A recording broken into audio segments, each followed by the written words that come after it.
बिस्मिल्लाहिर्रहमानिर्रहीम dear students, first year ICS computer science last chapter और first phase का last test को हम आज डिस्कस करते हैं एमसीक्यूज़ को। पहला क्वेश्चन है द वर्ल्ड वाइड वेब यानी कि WWW was introduced in option C 1989, collection of millions of computer, option B internet in 32-bit IP addressing scheme, the value of address ranging from option C, the length of IPv4 address, option C, which of the following is an internet protocol, option C, TCP/IP.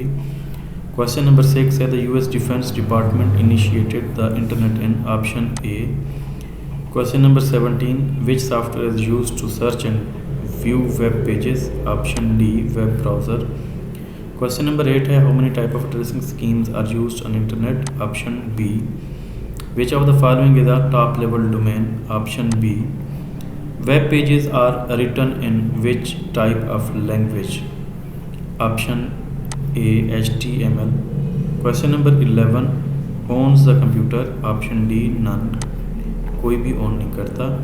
Question number 12, all of the following are top level domains except option D.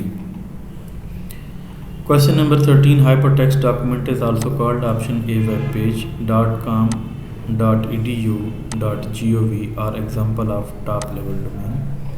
Question number 15 है which of the following is protocol, option A, HTTP. Okay भाई, इंशाल्लाह second phase में मिलते हैं। अल्लाह हाफिज़।